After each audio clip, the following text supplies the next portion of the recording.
Fala pessoal, tudo bem? Professor Anderson para falar mais uma vez sobre história para vocês. Dessa vez a gente vai falar sobre Era Vargas, as duas primeiras fases da Era Vargas. Essa aula é uma aula de revisão para os alunos do Colégio Drummond da Ponte Rasa, tá? Mas quem não for aluno do Colégio Drummond da Ponte Rasa também pode acompanhar, porque afinal de contas a história não muda, né? A história é a mesma. E a única coisa que essa aula é uma aula de revisão, certo? Essa matéria já foi dada em sala de aula, então a gente vai rever rapidamente as duas primeiras fases da Era Vargas.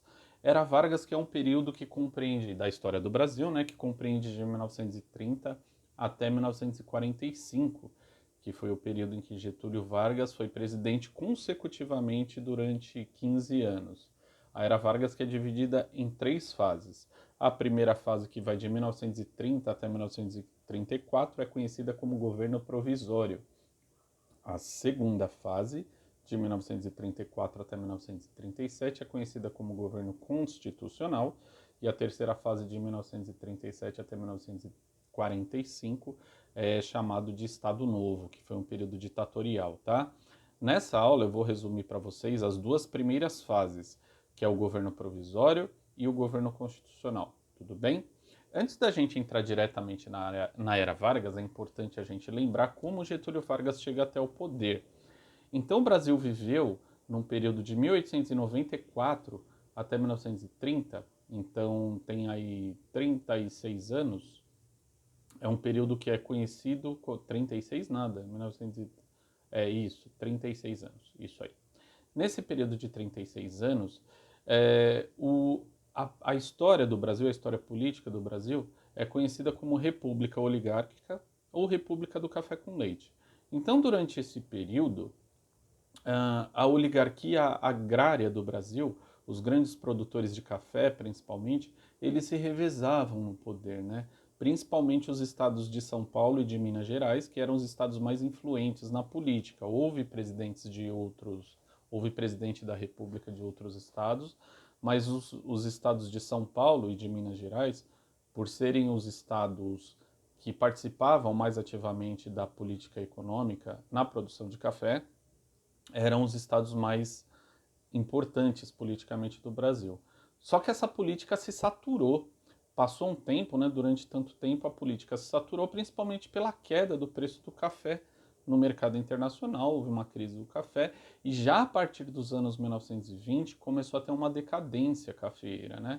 E essa decadência cafeeira fez com que partes da sociedade brasileira se mobilizassem e ficassem insatisfeitas com a política que estava regendo o Brasil até aquele momento, porque afinal de contas o Brasil era um país industrialmente atrasado e economicamente uma pequena parte do Brasil tinha muita vantagem, que eram os produtores de café e as oligarquias regionais, né, as oligarquias ligadas principalmente à agricultura pelos interiores do Brasil, e a classe média que surgia com força no país, ela começou a pressionar o governo para que houvesse maior liberdade, enfim. E aí esse governo acabou sendo deposto por um movimento chamado Revolução de 1930. Esse movimento que teve a participação fundamental das Forças Armadas, né, principalmente dos tenentes, né, do movimento conhecido como movimento tenentista.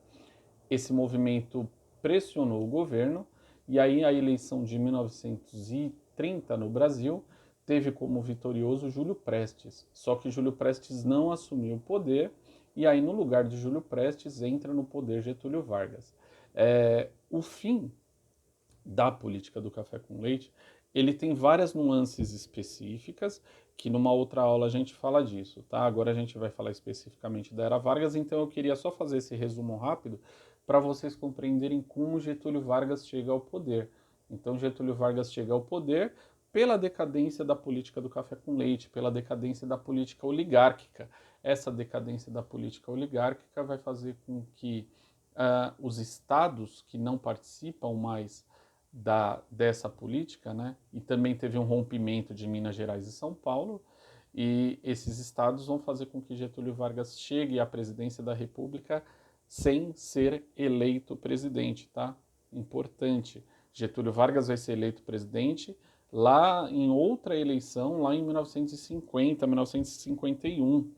Tá? Mas nesses 15 anos que nós conhecemos como Era Vargas, de 1930 até 1945, Getúlio Vargas chega ao poder sem ser eleito presidente, tá? E aí Getúlio Vargas chega ao poder com a deposição do então presidente Washington Luiz. Júlio Prestes foi eleito, mas não assumiu. O então presidente que cederia o lugar a Júlio Prestes, que era Washington Luiz, ele vai ser deposto. E quando Washington Luiz é deposto do poder, Getúlio Vargas assume a presidência da República, certo?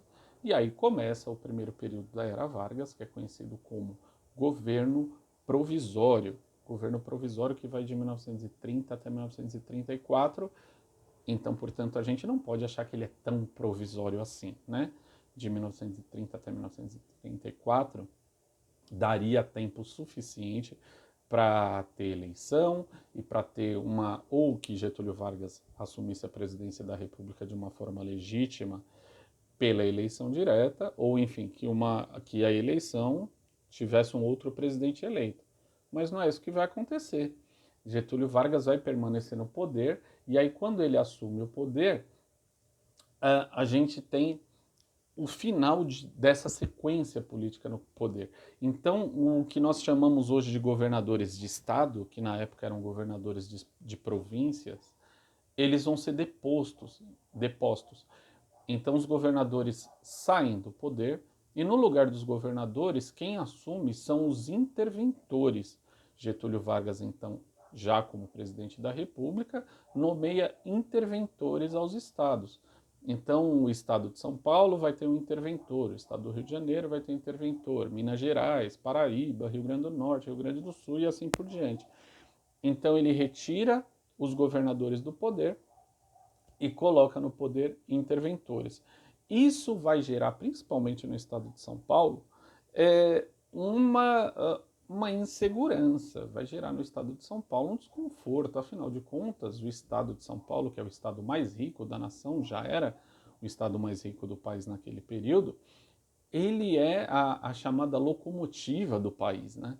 Então, o estado de São Paulo, os políticos tradicionais do estado de São Paulo, eles vão ficar muito insatisfeitos com essa situação de Getúlio Vargas retirar o governador e colocar um interventor no lugar. Então, no estado de São Paulo, começa a ter um descontentamento político, né? E esse descontentamento vai crescendo, crescendo, crescendo, e inclusive vai trazer a população de São Paulo, da capital de São Paulo principalmente, mas de todo o estado, né, de uma forma geral, a lutar contra o governo Getúlio Vargas na Revolução de 1932, na Revolução Constitucionalista de 1932, porque afinal de contas Getúlio Vargas assume o poder sem ser eleito, o que vai gerar uma insatisfação nos políticos paulistas, e também os políticos paulistas, eles saem do poder porque eles participavam ativamente da política oligárquica, né? Então, a ascensão de Getúlio Vargas ao poder causa esse descontentamento e São Paulo vai travar uma batalha contra o resto do Brasil. Uma batalha que, na verdade, era uma disputa por poder, mas que vai ter como motivação a criação de uma nova Constituição. E por isso a Revolução de 1932, que acontece São Paulo lutando contra os outros estados, vai ser chamada de Revolução Constitucionalista, tá? O estado de São Paulo perde a Revolução Constitucionalista, mas ele ganha politicamente. Ele perde a guerra, mas ganha a batalha, perde a batalha, mas ganha a guerra, alguma coisa assim. São Paulo é derrotado, o exército paulista é derrotado, mas São Paulo ganha participação no governo de Getúlio Vargas. E aí o estado mais rico da nação começa a ter uma nova participação no governo Vargas. Essa nova participação no governo Vargas e uma nova Constituição que foi criada em 1934 faz com que exista um rearranjo das forças políticas no Brasil, né?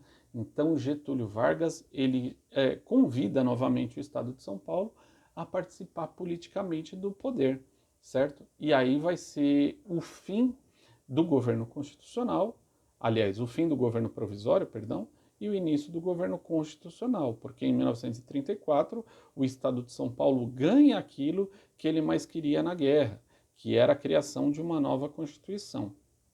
Criada essa nova Constituição em 1934, Getúlio Vargas permanece presidente da República porque ele foi eleito de uma forma indireta. E como que é uma eleição indireta? Apenas os deputados e senadores votam para presidente da República. Então, no caso, só os deputados, né? Então, essa eleição indireta foi assim: houve uma eleição, primeiro uma eleição para deputados federais, esses deputados federais eleitos vão no Congresso Nacional escolher um presidente da República. Diferente do que acontece numa eleição direta, quando o presidente da República é eleito pela população, pelo voto da população, na eleição indireta, a população elege o deputado e os deputados, o grupo de deputados, é que vai escolher o presidente da República. Então, diante da nova Constituição de 1934, Getúlio Vargas é eleito de uma forma indireta e permanece na presidência da República, certo? E aí a gente tem o início da segunda fase da Era Vargas, que é o chamado governo constitucional. O governo constitucional, portanto, ele começa em 1934, e em 1934 é importante a gente ficar atento ao que está acontecendo no mundo nesse período, e nesse período a gente tem uma ascensão do nazifascismo na Europa, né? Então, Adolf Hitler já estava no poder na Alemanha e Benito Mussolini já estava no poder na Itália. A ascensão do nazifascismo vai fazer com que Getúlio Vargas aqui no Brasil também tenha influência disso. Afinal de contas, o Brasil, que deixa de produzir apenas café, ele começa a exportar outras coisas para esses dois países. A Alemanha e a Itália já estão se preparando para a chamada Segunda Guerra Mundial, que vai de 1939 até 1945. Então Getúlio Vargas ele começa a ter a influência desses ditadores e ele gosta de se manter no poder, né? Tanto que ele fica no poder durante 15 anos. Não é à toa que ele fica no poder durante esses 15 anos. Então, no governo constitucional, a gente tem a influência do nazifascismo, certo? E o nazifascismo, eles tinha, assim, o nazismo e o fascismo tinha dois inimigos teóricos, né? Dois inimigos, dois fantasmas com os quais o nazismo e o fascismo, o nazifascismo, né? Elegeram como seus inimigos. Quem eram? Um era o liberalismo e o outro era o comunismo, certo? Então o nazismo e o fascismo combatiam os comunistas na figura da União Soviética e também combatia a política liberal, a política econômica liberal e a política liberal ou social liberal, né? Que era mais voltada para a eleição de presidentes, é uma política mais globalista, mais de comércio. Eles começam a combater essas duas políticas, tá? E quais eram os países no mundo que eram adeptos dessa política? A Inglaterra e a França na Europa e os Estados Unidos, né? Eram as maiores potências do mundo na época. O nazismo e o fascismo começam a combater essas políticas. Getúlio Vargas ele vai fazer um jogo duplo nesse período, né? Então, assim, ele se mantém meio que numa neutralidade. Ele vai fazer muitos negócios e vai ter influência do nazismo e do fascismo, mas também vai fazer muitos negócios com os países liberais, com os Estados Unidos, com a Inglaterra e com a França também, certo?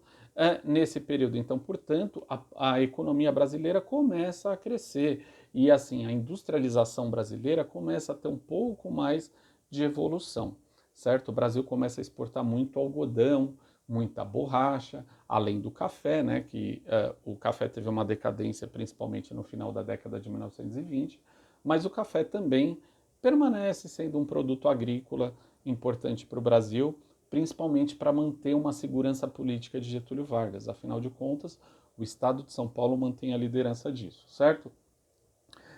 E essa influência vai fazer com que Getúlio Vargas, no ano de 1936, sofra uma tentativa de golpe, né? Que na verdade não foi nem uma grande tentativa, uma pequena tentativa de golpe comunista, que ficou conhecido como Intentona Comunista. A Intentona Comunista foi um movimento comunista que partiu nas cidades de Natal de Recife e no Rio de Janeiro. Uma tentativa de golpe, uma tentativa de tomada do poder. Entretanto, eles não tinham apoio das Forças Armadas. Então não adianta você tentar fazer um golpe, né, você tentar tomar o poder, se você não tem o poder das armas. Mas a intentona comunista serve para que Getúlio Vargas, influenciado pelo nazifascismo, quer dizer, influenciado por ideias autoritárias, influenciado por ideias ditatoriais, Getúlio Vargas queira tomar o poder e ser um ditador no Brasil. Ele já tinha essa intenção e Getúlio Vargas foi um ditador durante o Estado Novo, de 1937 até 1945. Então, na intentona comunista de 1936, é plantada uma semente no Brasil de que, olha, temos o fantasma do comunismo, é possível que os comunistas tomem o poder, o Brasil está correndo risco de ser invadido pela União Soviética. E o que vai acontecer? Pouco tempo depois da intentona comunista, vai ter um plano fictício, uma coisa que não aconteceu de verdade, e que é redigida dentro do poder, dentro do palácio, na época era o Palácio do Catete, né, que era aonde o governo, era a sede do governo, né, a capital era o Rio de Janeiro, e o Palácio do Catete era a sede do governo no Rio de Janeiro. Dentro do Palácio do Catete, surge um plano que ficou conhecido como Plano Cohen. Plano Cohen, C-O-H-E-N, Plano Cohen. Esse Plano Cohen, fictício, não existiu na verdade, seria uma suposta tentativa de comunistas invadirem o Brasil.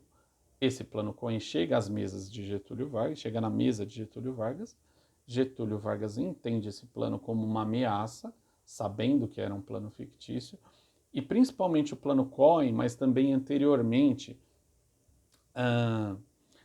a intentona comunista, vão servir, primeiro a intentona comunista, uma sementinha, depois o Plano Cohen, fictício, mas assim, fez um estardalhaço, vão servir de desculpa para que Getúlio Vargas se torne um ditador e implante o Estado Novo a partir de 1937, tá?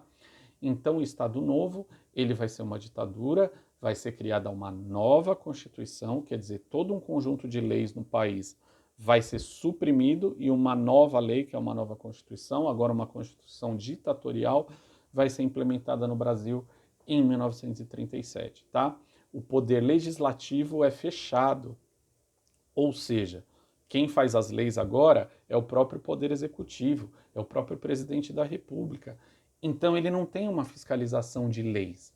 Ele faz a lei e ele executa a lei, certo? Então Getúlio Vargas, no período do Estado Novo, de 1937 até 1945, vai ser um ditador, certo?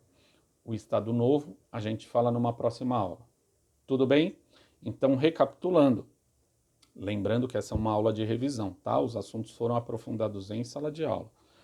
Então, nós falamos das duas primeiras fases da Era Vargas. Era Vargas que teve 3 fases, governo provisório, governo constitucional e Estado Novo. Nós falamos do governo provisório, que foi de 1934 até 1930 até 1934, que é a primeira fase da Era Vargas. Teve a destituição de Washington Luiz, é assim que Getúlio Vargas chega ao poder, teve a intervenção nos estados, teve a Revolução Constitucionalista em São Paulo, em 1932, quando São Paulo consegue as suas pretensões políticas, embora tenha perdido a guerra. Em 1934 tem eleições, e aí tem a criação de uma nova Constituição, começa a segunda fase da Era Vargas, governo constitucional de 1934 até 1937, Getúlio Vargas eleito de forma indireta, o aumento da influência do nazismo e do fascismo no governo brasileiro, a intentona comunista em 1936 e o Plano Cohen, que vai fazer com que Getúlio Vargas implante uma ditadura que vai ser a ditadura do Estado Novo de 1937 até 1945, que é o que a gente fala no próximo vídeo. Beleza? Pessoal, não se esqueçam, nós estamos gravando essas aulas porque nós estamos passando por uma pandemia de coronavírus e é importante nós lavarmos as mãos sempre e nos mantermos em casa. Tá bom? Beijo para vocês. Dúvidas, podem mandar mensagens aí no canal ou no meu e-mail, anderson54souza@gmail.com. Tá bom? Até uma próxima aula.